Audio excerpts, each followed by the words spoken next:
Yun mga idols, pagbabalik, magluluto tayo idol ng isang klaseng isda idol na ang gamit natin idol ay ito lang idol, no, batuan sa atin. Buksan natin yung apoy idol, no. At maglalagay tayo idol ng tubig na 2 liters.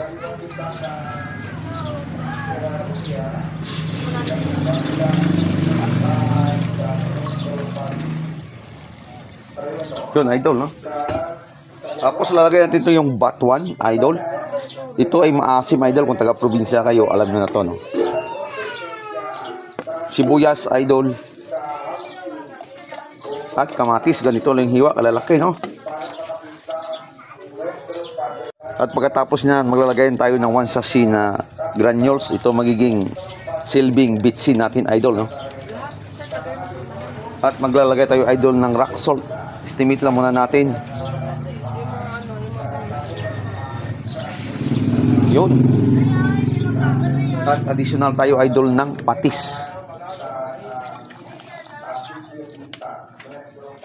Katapos yan idol, takpan lang natin, pakuluin. At saka natin lagay yung isda idol. Yun mga idol, pag ganyan na sa idol, kulong-kulo, hulog na natin yung ano yun? Luya muna idol, ano? Pagkatapos yan idol, yung isda na natin na tuna mga idol.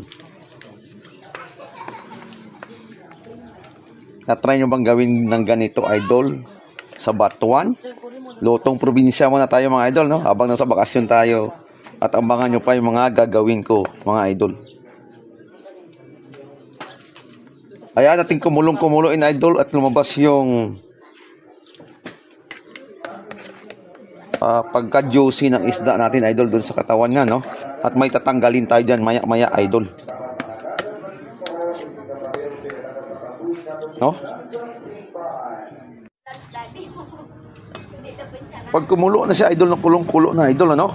Ang gagawin natin, kukunin natin doon sa may taas muna, no?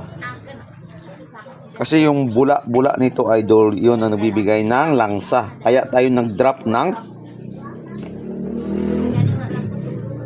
luya idol, ano? Pakuluin natin idol, ng pakuluin yan para maluto ng maigi yung isda ng tuna natin. Buhay probinsya muna tayo ngayon idol, ganito lang kasimple ang luto natin, ano? Sinabawang isda na may batuan idol. Kung hindi nyo pa nagawa ng mga taga-probinsya na ganitong style, try nyo gawin, ano? Pwede nyo lagyan ito ng kamote o kahit anong klase, ano?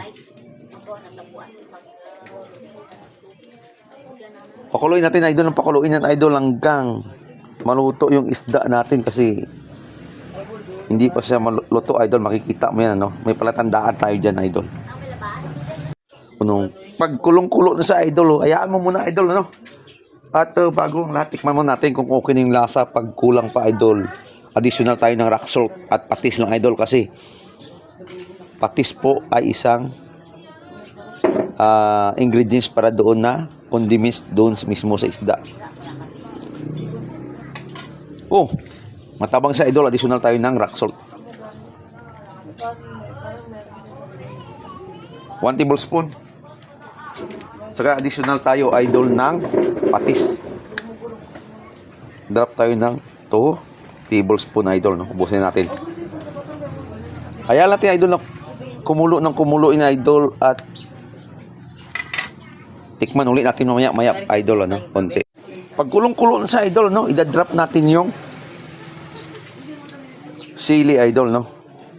At yan lang idol, wala akong ilagay na iba kasi wala naman akong sibuyas dahon dito sa probinsya. Kung ano lang mayroon kasi idol, no, gawin mo ng paraan. Pero bago tayo magtapos idol, tikman natin yung lasa kung okay na.